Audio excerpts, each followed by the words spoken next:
Hey, today on Speaking of Horses, we're going to learn about mounted search and rescue with a group from Whitewater, Wisconsin called Whamstar. Let's listen and learn. When I was post 4-H and I was looking for something to do with my horses, I did endurance for a short time. And one day I was walking around at a tack sale and I saw an old friend of mine who's actually here, Kim and Jim. They were sitting at a table for Whamstar. And they said hi to me, and they were talking to me a little bit. They said, you should join this group. And I was really looking for something to have to do with my horses, to have a job for them. A job for them, a job for me. That would help me be in the community, keep them busy, because we all know that when we're busy, we stay out of trouble. And just have something to do that's fun. And I ended up joining, and I've been a member of Whamstar since 2008. So it's something I'm really, really proud to say that I'm a member of. My partner in crime today? My name is Sandy Olds, and I'm actually the founder of Whamstar. It started back in 2006. I received a code red call on my home telephone, which I thought was a telemarketing call, but it actually was the Walworth County Sheriff's Department. I live in the southern part of Wisconsin near the Southern Kettle Moraine riding trails, and they were looking, or they were alerting the people in the neighborhood for a lost 13-year-old boy who had autism. And I thought to myself, wow, what an awful thing to be a parent and have a missing child, not to mention a child that had special needs. So I said, I need to go and help. I know these trails, I ride these trails with my horses all the time. I knew time was of the essence.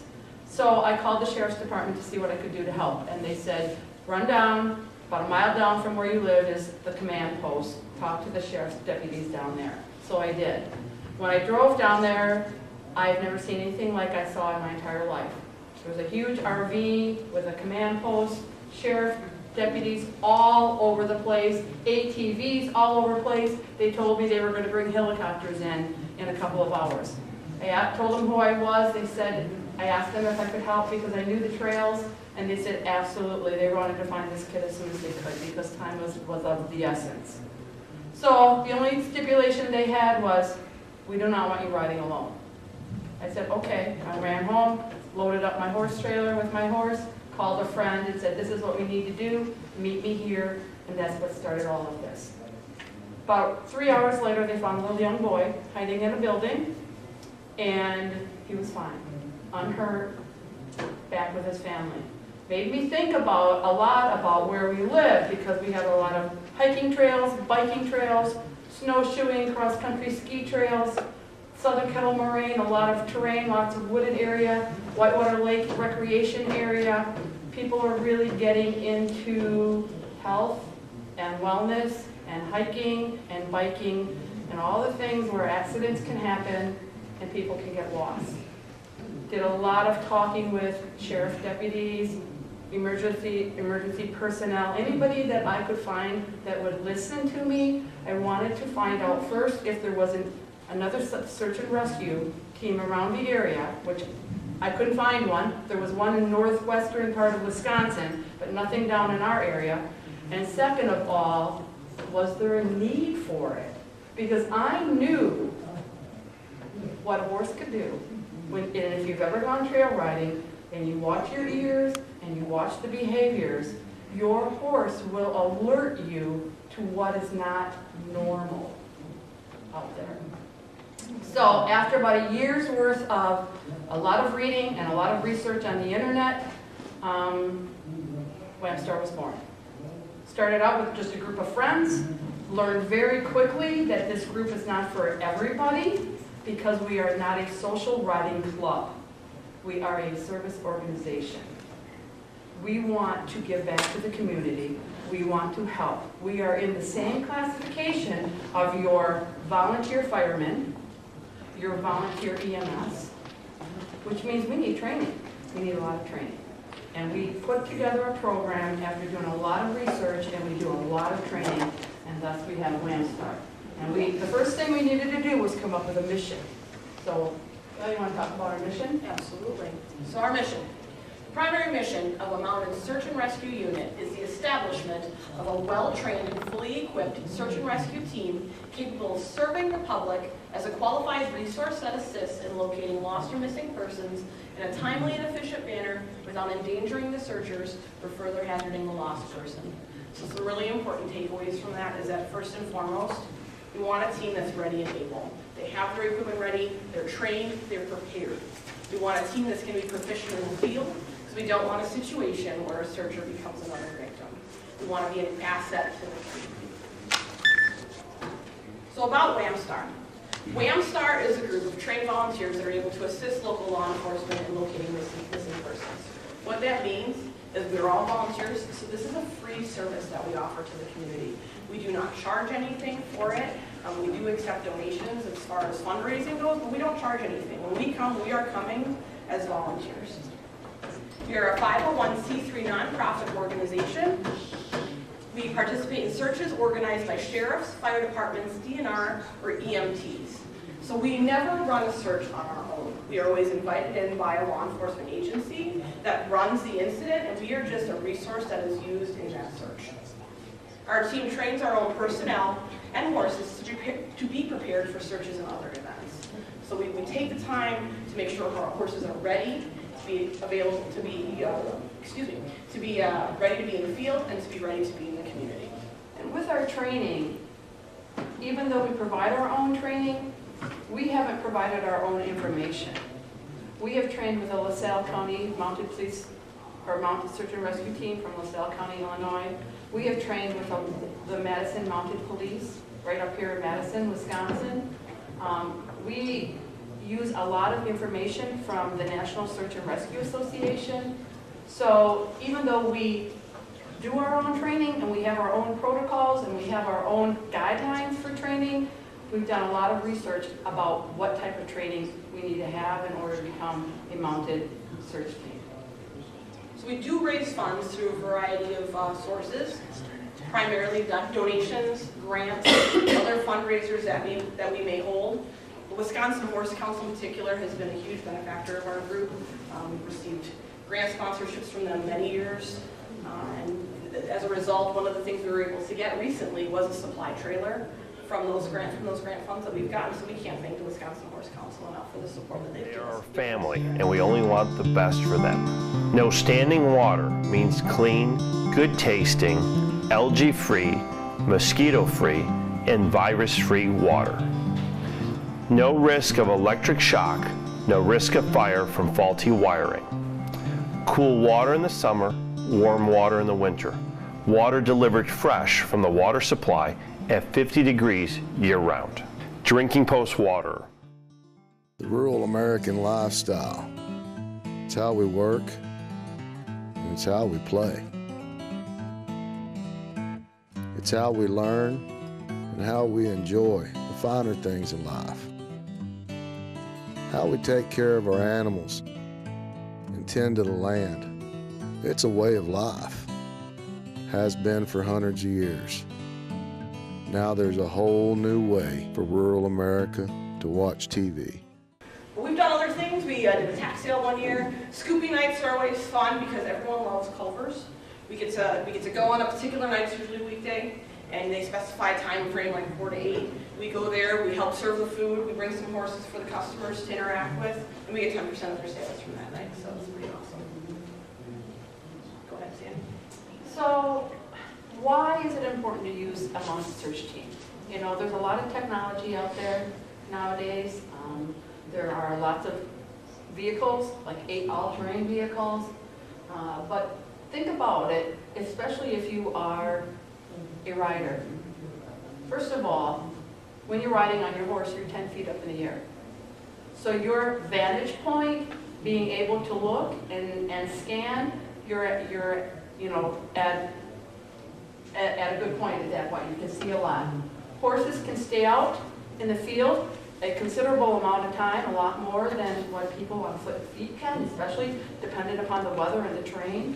They're able to get into areas that ATVs necessarily cannot get into, or people can't get into.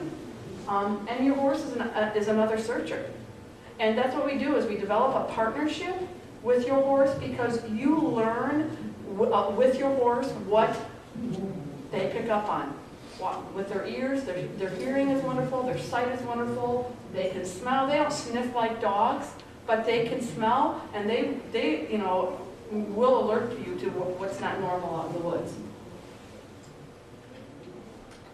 They're also quiet. So we actually had a mock search that we set up, that we planted a victim down in the bottom of a kettle, and we invited multiple agencies to come out and search with us, giving us all practice time, and ATVs had gone by the victim like 3 times because they were down in the bottom of the kettle and they were calling for help and nobody heard them. The horses came through and a horse picked up on that noise down in that kettle and alerted its rider to what was down there, and that's how the victim was found. So we facilitate trainings for our members and for the horses. Personnel training occurs during the winter months, so we don't ride as much. We focus on base command, call-out protocols. Our mounted training occurs during the summer months, usually around May is when we started up. Focused on horse checkoffs, mock searches, other team practices, and a lot of community events. So our personnel training includes call-out procedures, incident command, briefing and debriefing, base setup and operation, chain of command, and search strategies. So the call-out procedures is what we use in order to get our team in motion. We have 2 primary contacts. So when there is an incident, someone from law enforcement reaches out to one of our primary contacts. That person then initiates our calling tree. That contacts all of our members to say, hey, here's an incident. This is where it is. Can you come? And then our members respond accordingly, and then come if they're coming. If they're unable to come and can come later, they come later when they can come. Incident command is a standardized risk management system used by law enforcement. Basically establishes a leader in the incident, and then that leader is able to delegate responsibilities to other groups or people in order to keep the incident moving smoothly. It's used for natural disasters, it's used for missing people, it's used for other emergencies as well. It's a standardized system used across the United States. It's a system that we've also adopted for our base command. It's the same one. So we have our incident commander, our base commander, and then we delegate downward from there. Briefing and debriefing is our system of getting information from incident command to our mounted teams. Debriefing is kind of the opposite of that. It's once we come back in, our teams are then downloading the information they learned from the field back to base command, and we kind of assess how we did during that search. Base setup and operation, all of our teams are trained, all of our members are trained to be base command. So whoever gets there first is going to be base command. So we have that set up that way because we don't know who's going to get there first. We do have some people who do not ride, and those people are usually our base people, but if one of them doesn't get there first, someone has to run the base. So whoever arrives first does our base command until someone who can gets there. And then our chain of command kind of flows a lot with incident command, and we have a lot of search strategies that we use as well. Oh, I kind of hit a lot of this already. Yeah. So we have our own calling tree. We need about 2 hours from the time that we have a call out to when we can get to the search. Base command is set up by the first arriving member. We hit that. You want to hit this one or you want me to keep going? Go ahead. Good. All right. So base command acts as a liaison between incident command and our team. So what we don't want is all of our members going up to incident command and saying, hey, what's going on? What information do I need to know? In order to be a professional team, we want to make sure when we use that incident command to maintain professional contact with incident command. So our base commander is the only person who communicates with incident command. They get the relevant information that they need. They relay it to the team so that we don't have anybody else bothering incident command because they've got enough to do running an entire incident. And we may just be one group of searchers among many that an incident has. So once base command's been established, base commander gets relevant information regarding where we're going to be searching, the point last seen of the victim. That's really important because when we start a search, we start the search from where the victim was last seen. We don't start it from our base or where incident command is. So the point last seen is extremely important in a search because you want to make sure that you're starting from where the victim was last seen and moving out. Most commonly, victims are found within 1 to 2 miles of the point last seen. But we don't determine that place where we start. I mean, even though that's the most logical place to start, we take our direction from the people that are in charge of the incident. Yep, they'll assign us a search area, and that's the area we need to search. So then our WAMSTAR-based commander then determines mounted assignments and conveys that to the rest of the team. So our incident commander will say, okay, I want these 2 horses to search this area, these 2 horses to search this area. At the end of the search, debriefing is conducted, so we make sure that all the search details are relayed back to base. Anything about how we handle clues, if we found any clues, if we found the victim. Search strategies. There are many types of search strategies that our teams learn about. The type of search strategy we use depends on a lot of factors in the search. It could be the terrain, it could be the weather, it could be the victim. Any of those things factor in to how we're going to be searching that day. Searchers have to be aware of everything. It's so important to remember that when you're out there searching, you're not only looking for the victim, you're also looking for clues of the victim, because there's only one victim out there, potentially, depending on the incident. But there could be a lot of indications of the victim, whether it be female footprints, or something they may have dropped, something, twigs broken off as they were running through brush, or something on that line. So we have to be very alert to anything that's unusual in the area that we're searching. If a clue is found, WAMSTAR gets direction from Incident Command as far as how to handle it. The really important thing with handling clues is scene preservation. We don't want all of the mounted searchers running up to where that clue is and stomping out any other clues that may be there, like footprints or something else. We want to stay back away from that clue. We want to get direction from Incident Command as far as how to handle that clue so that we can preserve the scene in case there's other evidence of our victim. Fire away. Okay, so part of our training for our mounted members and our non-mounted members also is WAMSTAR is very self-contained and self-sufficient. We have GPS and we have radios. So during our winter months, when we have our personnel training, we learn how to operate the GPSs and how to properly communicate via the radios. We also have got, back at base, we've got a base person that is responsible for navigation. So they set up the GPSs, hand them out to each of the mounted searchers so that they're all set up in the same mode that we're all using, as well as the radios. We've done lots of training with people from the Army ROTC at Whitewater and also with the LaSalle County Mounted Posses to learn how to do this. These are just some pictures with the ROTC. When we practice this stuff, we practice it non-mounted first so that we can focus on learning how to use the equipment correctly. And then after we've learned and developed our skills this way, then we also practice mounted. This is a classroom session with Ruth and Lois from the LaSalle County Mounted Posse. I know we were talking with some people who were out in the hallway, and some of you guys know them, so it's cool. So mounted training, as part of our mounted training, WAMSTAR provides opportunities to practice skills both in an arena and in the field. We want our horses to be able to be certified every other year in tasks such as loading and unloading from a trailer, standing quietly, stepping over obstacles, carrying a pack, crossing water, being under control around dogs, cattle, noises, lights, and vehicles. This is just a small selection of things we want our horses to do. But that recertification, recertification is so important to maintain those standards to make sure that our horses can continue to do these things. The horsemanship as well is really important too. We want to make sure that as a professional team, a service group, that we are demonstrating good horsemanship and professionalism when we're on a search, at a community event, whatever it may be. So we want to make sure that our horses demonstrate good horsemanship, our riders demonstrate good horsemanship, and our horses demonstrate good manners when we're practicing and when we're in the field. Okay, so when we're training with our horses or working with our horses, first we start in the arena. Like Kelly said, we look at the balance of the rider, how well the person can ride.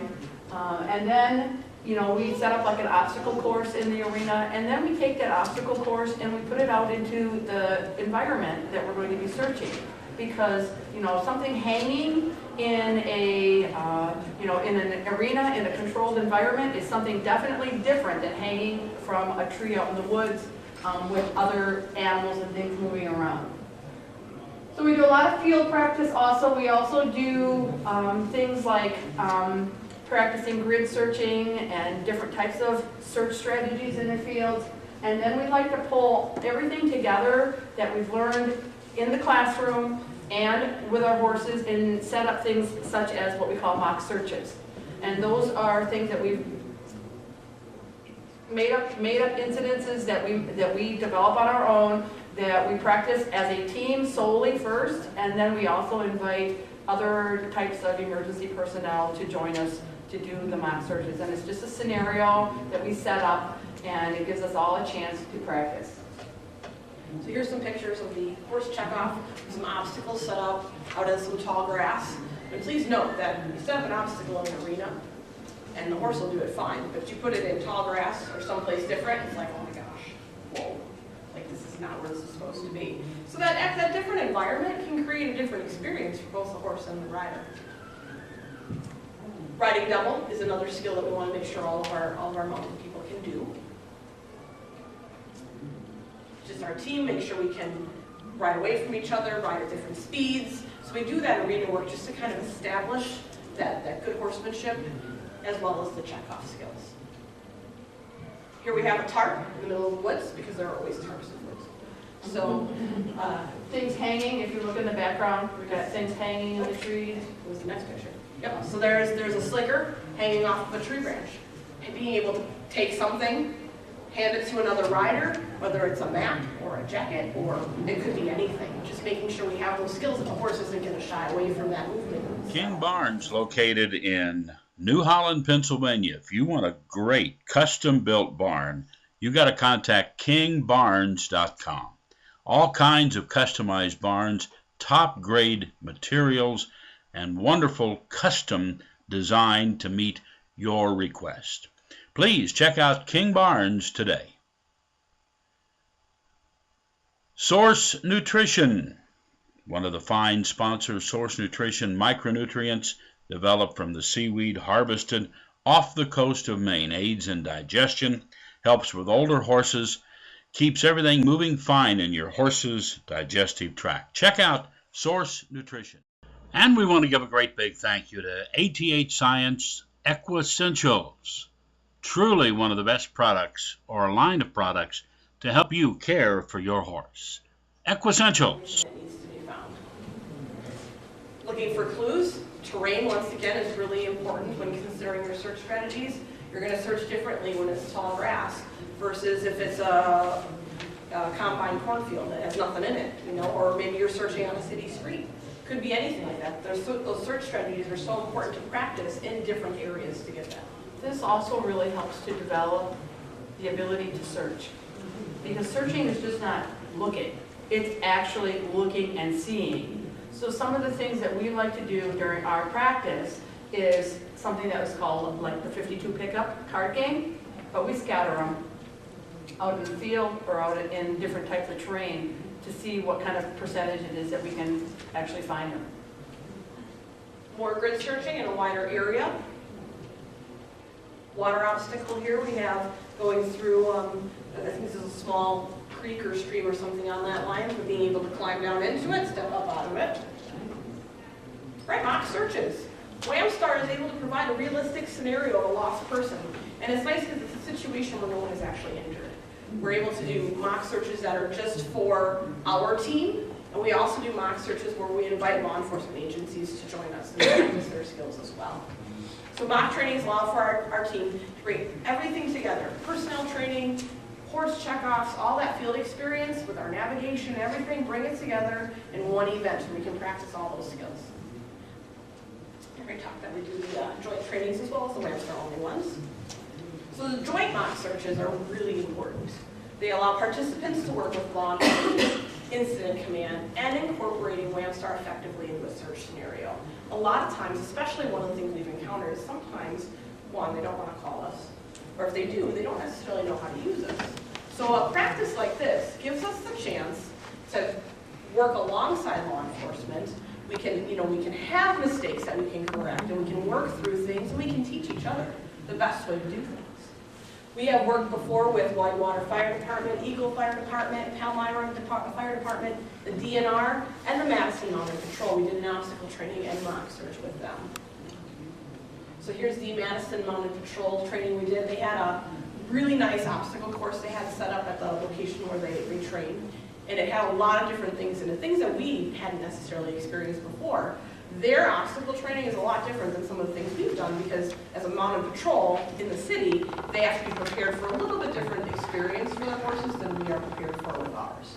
So we got to learn a lot of really neat things there. Here's a picture of Sandy and her horse approaching one of the Madison Mounted Patrol in a wheelchair.